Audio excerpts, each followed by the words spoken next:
and welcome to Two Girls from Brum. My name's Alice Deering. And I'm Penny, and this is the podcast where we talk about anything and everything. Yes, whether it's culture, fashion, beauty, identity, or even what outfit to wear at the airport, we have an opinion which we want to voice. And in today's episode, we're talking about hair. Hair? Yeah. Oh gosh, we got a lot to get into with that. Tell me about it. But before we do, we're going to do our fit check for black hair. Again, this is like massively open to interpretation. They do get easier for us, but we have both picked outfits which we think kind of symbolise black hair for us. So, Penny, what are you level wearing? with you, I haven't. But I guess you could say I'm giving Scary Spice a little bit, which I kind of works. I love that. She's like the only icon that I can think of who had her hair out all the time. Girl. Yeah. That's deep, actually. Yeah, so, I mean, I can get into this afterwards. But, yeah. Leopard print top is from H&M. Jeans are ASOS. Boots, I won't say boots as last episode, which are from Next. Nice. Yeah. Okay, and I've gone with a Nike cropped jumper and a Jordan mini skirt. Love a mini skirt because I kind of like imagine black hair through the lens of like noughties and 90s. Do you know, with like, I don't know, like video vixens, like Halle Berry, like having like these like really cool like noughties outfits and then just like being like stunning, beautiful black women. So that's kind of where I've gone with my outfit. Not that I've like embodied it in any way, but it's my very sorry attempt. Also, relating to the last episode, this is very you. You've got your miniskirt and trousers on. Miniskirt and trainers on. It's so me. So yeah. And a hoodie as well because I like to be warm. Yeah. Yeah. This or that. But yeah, this or that. We're gonna do this or that, braids or afro. Yeah, I love this because it's like so obvious. Or like braids or wash and go. Yeah. I am braids, obviously. It's like I want to be an afro girl. I really want to be the afro girl, but I haven't learned how to look after my afro. I haven't learned how to do a wash and go properly.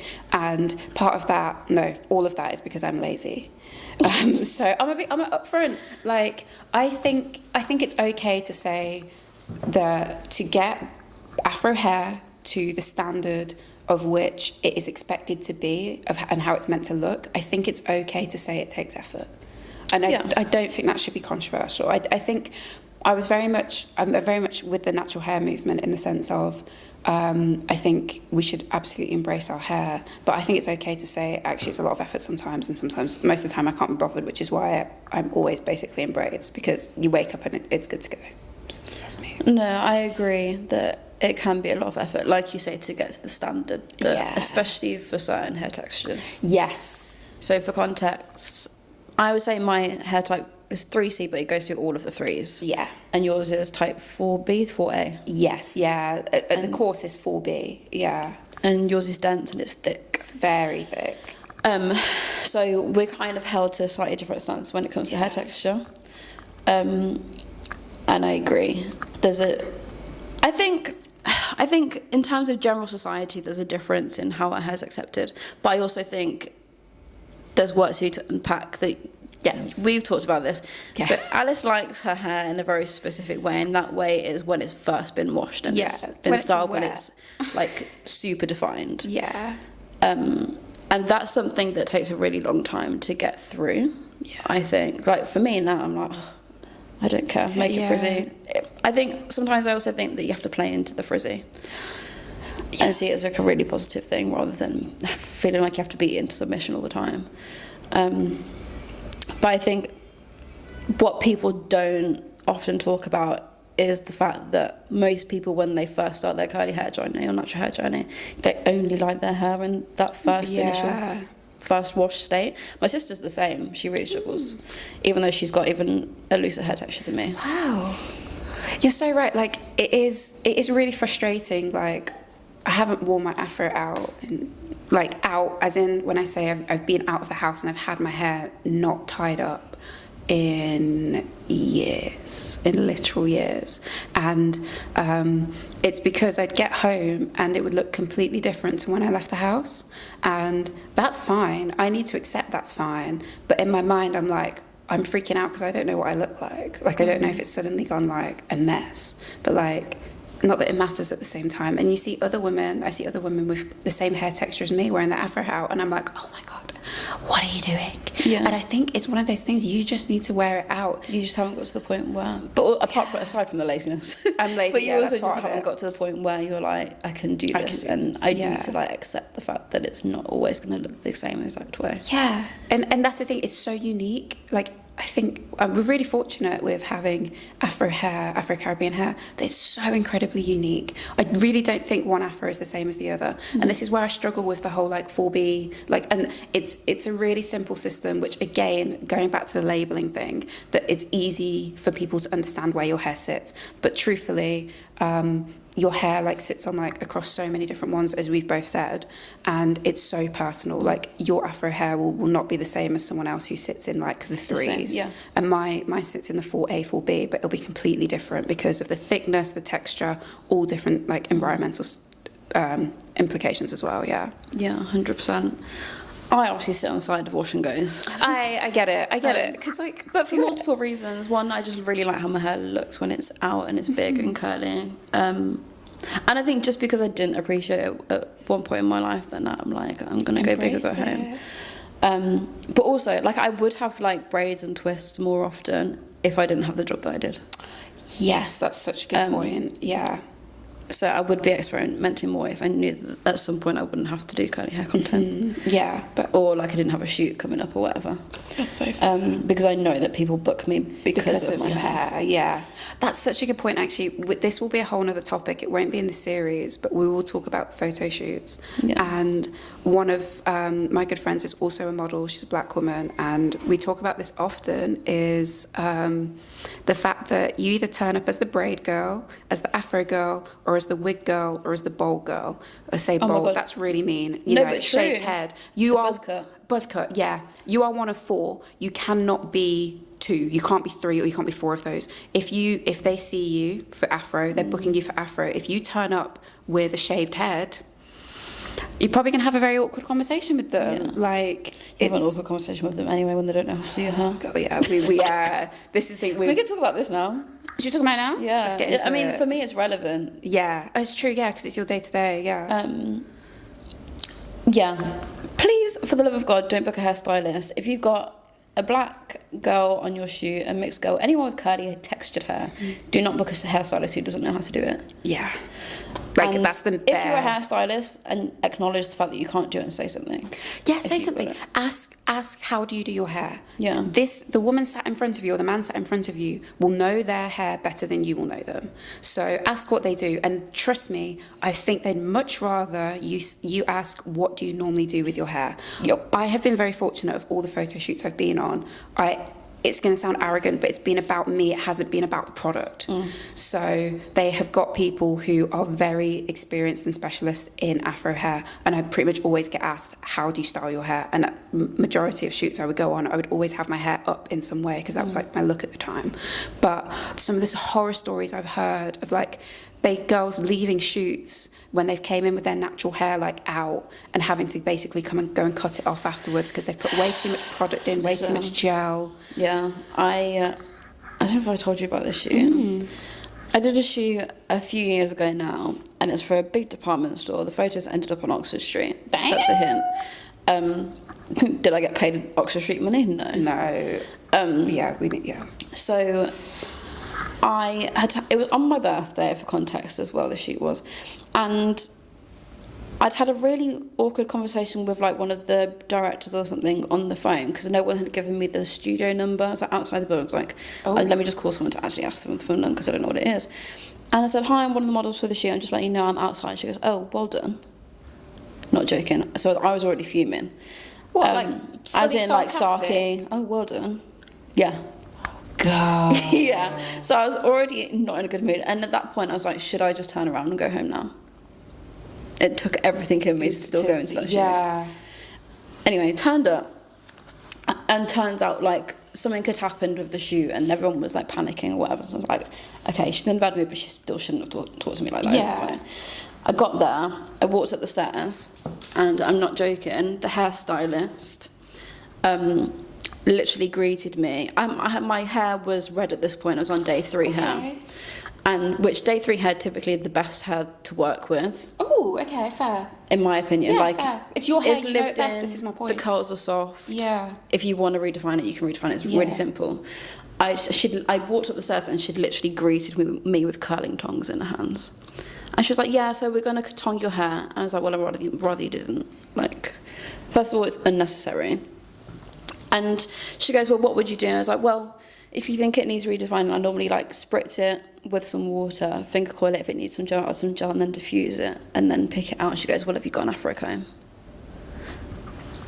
I was like, you probably knew that I was going to be here today and you haven't even brought an afro comb. That's just basic.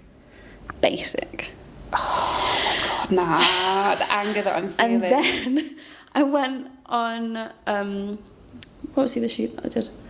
I went on another shoot, the same thing. They all, for some reason, hairstylists who can't really do textured hair always reach for curling tongs. They're always trying like you know, the really thin. Yes. And it really infuriates me because those pictures are the ones that end up in the campaign shots, like on the front of a product. And it's like, that's not that model's hair texture. That's been manipulated, and you're advertising as if the product has done that. Oh my God, thank you for saying that, because the amount of times I've seen products and been like, that doesn't make sense. No, that's not Do you their hair know what I texture. mean? Yeah. Book the model who has the hair texture that you want. Yeah, why? Don't manipulate mine. Yeah. If you don't, like, it just doesn't make sense. There's enough models to go around for you to find someone that you want who has that exact hair texture. Yeah, because otherwise, then you end up getting someone with, like, tighter curls to end up with your hair texture, and it's just like passing it down. It's ultimately false I mean? advertising. It is, absolutely. Yeah, there are a few brands who are really bad for it. I won't name them, but Let me know afterwards, because yeah. And then I did another shoot where it literally took them 2 hours to just lay my edges. I have super thin edges anyway. Girl, 2 hours. So they just edges. But also, by the way, not everyone has like thick, dense edges. Yeah, I don't. I was gonna say not everyone's edges need to be laid. I don't, and That's another thing we need. one of the things they did. So I did a shoot. It was a hair shoot as well, and they were communicating between the UK and the US to see how my hair wanted to like over video. Oh God. And we were there for 2 hours trying to do my edges, and I was like, Von Guy does this in like 2 seconds. Why can't you guys sort yourselves out and do this? Shout out to Von Guy. Shout out to Von Guy. Yeah. Yeah, she does it. Oh my God, she does it flawlessly as well. I don't know. No what one she has does. done my edges as well as she has. Magic. She's got the magic touch of hair. Do you know some people just got that thing? Yeah. She's got that thing. It's like almost like a rhythm and like artistry Yes. that you can't really teach. No, you can't. You either know it or you don't. I'm Yeah. sorry. Like, you can figure out your own edges. Yeah. But like getting them like that is like just talent. Yeah, she's the only one who's ever been able to do them well. Oh, so photo shoots are just one thing. I've really been lucky, and I'm low-key scared of going on anywhere like I'm selling a product, to be honest, because like it does sound really challenging for black women, and this is why I'd probably always just turn up with braids and just be like, just style my braids. Like, it's not difficult to style braids. You can do it badly, don't get me wrong, but like it's hard for it to go like, you're not going to ruin my hair styling braids. No. Yeah. But that's just one side of hair. Yeah. We're not even talking about like the price of products. That's one thing, because it's expensive. It's genuinely expensive to have Afro-Caribbean hair. Like normal, like a good shampoo for like straight hair, non-curly hair. You'd look at like £3-4 for like for what's a premium product. That's wild. And that's like a daydream. That's a daydream. If you find a product that's for curly hair for £3 or £4, I'm like, it's probably not going to be good for my hair. I hate that, but that's how I view it. Yeah. Because a good shampoo is like £8-9. The ingredients aren't going to be ideal. Yeah. It's going to have sulfates in or whatever that means. That's the only thing I know is get a non-sulfate shampoo. But there's a lot of conversation around sulfate silicones that people just automatically think that they're bad, and they're not necessarily all the time. I'll say this, I have no idea. Like sulfates, if you need your hair to be completely stripped of all the gunkiness, sulfate's probably what you need. Oh, okay. Or like just a really deeply cleansing shampoo. Yeah. That's what it is. Oh, Most of the fair. time, I believe. But it just leaves I'm not like the ingredient police here. But it just leaves it in a drier condition, I imagine. That's the So issue you with it. make sure you follow it with enough hydration. And ideally, if you're going to strip your hair with the shampoo, don't follow it with a silicone conditioner, because then you just reverse in the work that you've just done. Oh. Girl, see, I hate to say, but I do know some stuff. No, you do. What's your job? It's your job. But I don't follow the rules. Like, do what you want. This is the thing. It's so But personal. I just know. Yeah, and you got to know what works for you, work, right? Yeah. My gripe with because I basically just get braids, right? And my issue with braiding is I think it is very unregulated. It's a very unregulated industry, and maybe there's nothing wrong with that, but like there's not much quality control and check. And it sounds like what do you mean? I sound like a Karen. I sound like a Karen. But basically, okay, let's take it back. This was a while ago now, but I'm sat. This isn't me, but someone's getting their hair done. They're sat and they're cold, and yeah, this is where I'm going with this point. Is maybe the attitude of some hairstylists is what I'm alluding to, and there's no one to complain to if you have an issue with a hairstylist. Let me put this out there. I've never had an issue with a hairstylist. Von Guy is my girl that I've gone to this whole time. Unfortunately, she's moved to Dubai. Unfortunately for me, great for her. But she's moved to Dubai, so I won't be having her for my next set of braids. But there's no one really to complain to if you have an issue. But whereas if you go to a hair salon, you kind of got, if you have a problem with a hairstylist, you at least have a manager to speak to at some level. But the majority of braiding, weaves and wigs are done by Instagram hairstylists, which again, I absolutely love that we have women creating their own small businesses. I think it's very important. It's great for our community. It's kept prices low. But at the same time, there is a problem with it. But let's be real. There's some really bad attitudes that are coming out of some hairstylists. I haven't experienced it, but I'm terrified of experiencing it. Yeah. Also, we say that it keeps prices low, but it's still expensive. It is expensive. And some of you are paying to go and be treated badly is crazy. Yes. And what blows my mind is a weave lasts like 4 weeks, and it's like you pay for the hair, which could be £300, and then you pay for the install, which is £70, and it only lasts 3 weeks. And this is why I go for braids, because like this is week 8 or 9 of my braids. They're coming out later this week, but it's lasted me a good while, and I think it's value for money, in my opinion. But like, you are going, and some people are getting treated badly. Girls are leaving with half of their hair done, and then not getting their deposit back and stuff like that. Like, I think it's an elephant in the industry that it needs more discussion, and it needs better. And look, I get it, right? Some clients aren't good clients. That's why they have these ridiculous late fees. Yes. Because some people... Also, black people are late all the time. Let's face it. Yeah. That's why people have the fees on them. Yeah, some of these fees are mad. And I don't blame them. I don't blame them, no, because that is annoying. It's about respecting someone's time, and like. But also, if I'm on time and you're running an hour late, am I getting any compensation? That is, nah. Do you know what I mean? The one thing I also got to mention is the blow dry fee. The blow dry fee. So Von Guy never put a blow dry fee on, and I would always say to her, I love you for not having that fee, because my hair is very thick. I can't blow dry my hair myself. It would take me about 3 or 4 hours to do, whereas a hairstylist, it would probably, because they know how to blow dry hair, it's going to take them 15 minutes. So I really think just stick it in the price. Please don't have a blow dry fee on. Like, the lowest blow dry fee I've seen is £5, and I'm actually going to her in a couple of weeks' time, and it looks like it's a really good place. And I'm kind of fine with £5. That's kind of like, just so she's aware that she needs to blow dry my hair, and it's a £5. But some of these fees I was seeing were £30. And I'm kind of like, £30 for what will take you 15 minutes, and if I turn up without my hair blow dried, or it's not blow dried to the level that you need it, you're still going to charge me that money, and I've wasted my time the night before. So just please... just put it in the price, put your price up by a tenner, and just say you don't need your hair blow dried, because it's really not that deep. Yeah, I think there comes a point where you toss up whether it's worth, what's worth more, your time or your money. Yes, and this is the thing for me, £5 for 15 minutes for her to blow dry my hair, and she's going to do it way better than what I could do it. I'm like, there you go. But £30, I'm actually just not going to go see you, as like, you've lost my business at this point. Yeah, do you know what I also want to give massive credit to all the girls who don't braid their own hair. All the time. I do it maybe once or twice a year, and it's a lot. Yes. But I also do it because I know that I'm never going to keep it in for that long, so me spending the money just doesn't make sense. That's fair enough. But also, like, for the girls who are doing like boho braids by themselves, I'm like, how on earth can you do that? The arm do not strength. understand. To be able to go to the back of your head and braid and then pin some more hair through it. And getting the squares right, like getting the partings, right. But I saw someone, I think it was Hannah actually, shout out to her.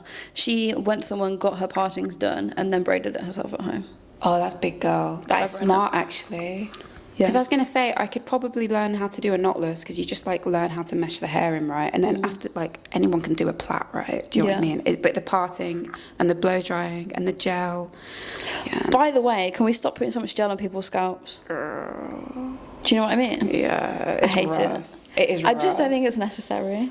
No, and this goes back to the point of manipulating black hair to look a certain way that it's not meant to look. And I think this is something I need to get over. It's my, like, understanding of what my hair looks like and acceptance of that it's not going to look like yours. It's not going to look like a body wave. It's never going to look like that, and that's fine, but I need to accept that. And I think we need more of that acceptance in the industry.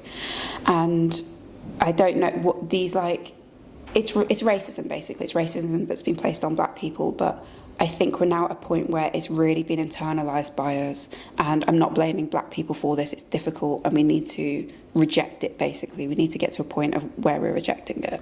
Yeah, I agree. It's tough. It's genuinely really tough having black hair. Like, let's go back to swimming for a hot sec, if we just return to that conversation. I remember a black swimmer, an older girl than us, tall. She stood on poolside and was like, a lot of black girls quit swimming because of their hair. Yeah. And I laughed, everybody else around her laughed, and we were all like, that's such a silly thing to say. But, you know, there are a lot of things that black girls actively avoid because it is challenging for their hair. And swimming is one of them. Swimming is a big one of probably the main one, to be honest. There's like, the first thing that I did when I quit swimming was go and get my hair relaxed. So, oh my god, we haven't even got into the relax, because we both used to relax our hair. Yeah. I relaxed my hair when I was like quite young, like 8, 9, 10 years old, and I'd maybe do it once a year, and then around that would have it plaited, and it was just easier to manage with swimming. And then personally, my story, I got the big chop in 2018. Yeah, 2018. And honestly, Penny was a big part of that. There were so many wobbles that I had where I was like, Penny, I want to re-relax my hair. And she was like, no, don't do it. You like, trust me, it's worth it. Just wait, just get it cut off. And I got it cut off, and I've loved it. I really have liked it. Yeah. And I just need to learn to embrace it more. Yeah. But I think also, like, allow yourself to have fun with it, which I feel like you do because you get braids. Yeah. But I also think have fun, like, playing with your natural hair, which sounds a bit crazy, but, like, because I think one of the ways that I managed to do that was because I was trying so many products, and I just found it, like, fun to test things and see what did what to my hair. So, like, oh, if I use this brush, this is going to happen. If I don't use the brush, this will happen. Mm-hmm. That was all just interesting to me. But I think you've probably never done. Have you ever done that before? What, try, like, tested things out? Just, like, tested stuff out for the sake of testing. I haven't, because I'm terrified of it looking bad. Honestly, girl, I need to grow up and get over it. I'm so sorry, by the way. I'm currently getting Lady Gaga tickets. This is what's happening. I'm finally in the queue. I've been waiting for an hour to get these tickets, so I'm so sorry. I'm still very checked into this conversation, but I'm also checked into getting Lady Gaga tickets. It's so expensive. There's no standing. Oh, there's no. Oh my god. Oh god. Okay, we might have to pause this. Okay, let's do this quick. Sorry. Where were we? We're talking about trying things out and. Oh yeah. Experimenting. Sorry, Alice just took a minute to sort Lady Gaga. Yeah, I still haven't got them either. I'm mad. I'm actually so mad. It thought I was a bot, so we're still working with that, but we'll get there. Yeah, I think something that you should do is just have fun testing things out at some point. I should. But then you're on about shaving your head as well, so I'm talking about shaving my head. After my wedding, I think I'm gonna have braids for my wedding, take them out, and then I'm gonna shave my head. That's good. That's my plan. Yes. Okay, so. What's one thing that you would change about the hair industry or your hair journey or whatever? About the hair industry, it has to be like the extra fees for stuff at appointments. Honestly, for certain things, just stick it in the price. I get it, but the blow dryer, for example, stick it in the price. Got you. Yeah. What about you? I think mine would just be like the general expense of having textured hair. Yeah. I wish that wasn't a thing. We're paying a price for. For what? For what? Literally. Yeah, for what? For having curly hair. Having curly hair, which is linked into racism, let's be honest. So yeah, but that brings us to the end of the episode. Yes. Thank you guys for watching. So Make sure much for you watching. follow, subscribe, and share this with your friends. Like, join the conversation. Let us know what you think as well. We do want to hear back from you, and we'll see you next one. See you next episode. Bye. Thank you.